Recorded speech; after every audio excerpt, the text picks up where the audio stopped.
Pada video ini, saya akan membahas peran teknik sipil dalam mengatasi masalah banjir yang sepertinya sudah menjadi masalah yang tak kunjung selesai nih di Indonesia, terutama di kota-kota besar.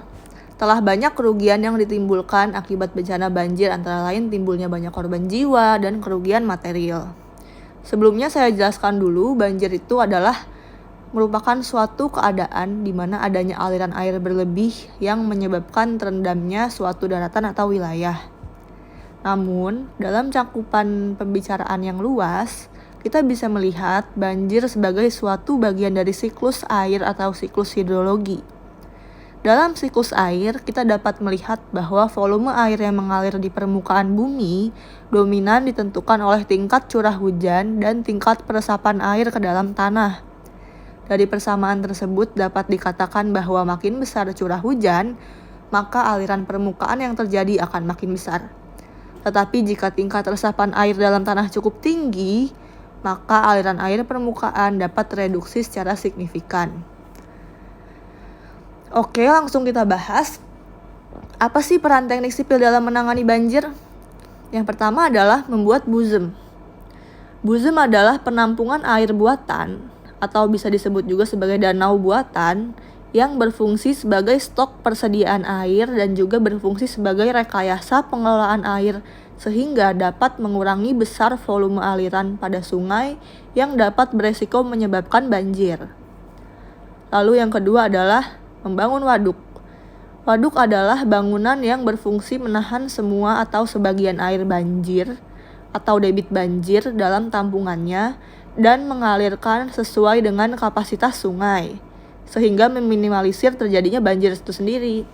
Selain sebagai pengendali banjir, waduk juga memiliki banyak fungsi, diantaranya adalah sebagai sumber air irigasi dan pembangkit listrik tenaga air.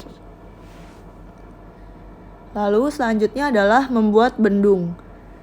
Dengan membuat bendung, maka secara otomatis aliran volume air pada sungai dapat dimonitoring dan dijaga agar tidak mengalir dengan volume dan kecepatan yang besar pada kawasan hilir. Dengan adanya bendung, maka sinyal dan pemberitahuan akan elevasi muka banjir dapat diprediksi. Lalu selanjutnya adalah membuat tanggul. Membuat tanggul di samping kiri dan kanan bantaran sungai sehingga mengurangi resiko limpasan air sungai ke daerah sekitarnya pada saat elevasi muka air sungai maksimum.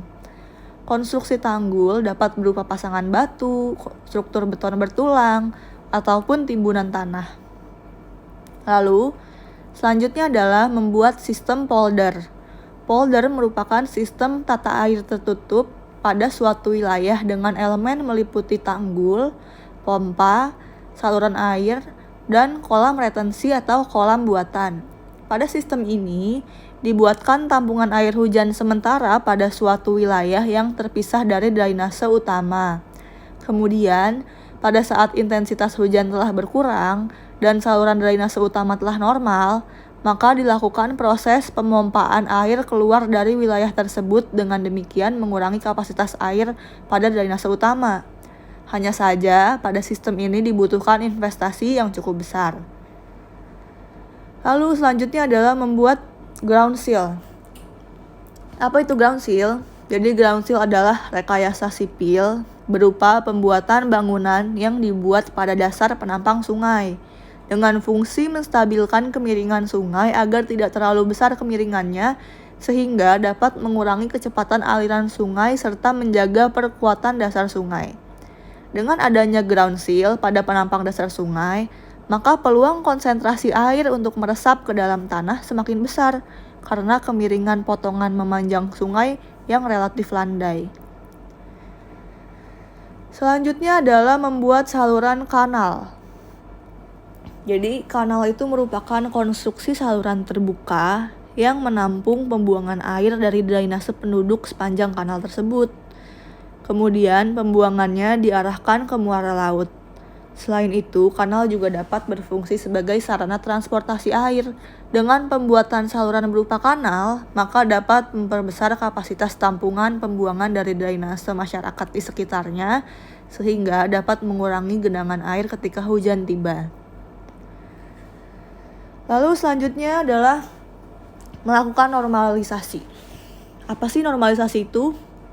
Jadi normalisasi adalah memperbesar ukuran penampang saluran drainase dan melakukan pengerukan dasar sungai yang telah mengalami pendangkalan akibat timbunan sedimen atau sampah. Jadi cara ini bertujuan agar menormalkan kapasitas penampang sungai sehingga volume tampungan mengalami peningkatan. Selanjutnya ini adalah yang tidak umum di Indonesia, yaitu pembuatan deep tunnel. Deep tunnel itu berupa rekayasa terowongan, saluran air, maupun transportasi bawah tanah yang pelaksanaannya dilakukan dengan cara pengeboran. Sistem ini dapat dilakukan jika salah satu faktor kondisi lapisan tanah cukup mendukung. Oke, dari banyaknya solusi banjir yang sudah saya jelaskan, tentu solusi banjir yang digunakan harus disesuaikan dengan kondisi suatu wilayah. Penyelesaian banjir tentu berbeda pada tiap wilayahnya, tergantung pada daerah aliran sungai di sekitar wilayah tersebut dan juga peta topografi wilayah tersebut.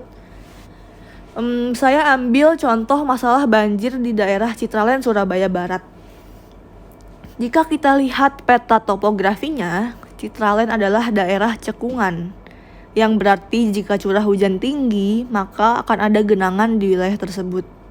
Dari kasus tersebut, maka perbesaran saluran drainase itu bukanlah satu-satunya solusi, atau bukan solusi yang efektif, melainkan solusinya adalah bisa kita buat buzem atau kolam tampung dan pompa, sehingga surface runoff atau aliran permukaan dapat berkurang, terutama ketika curah hujan tinggi.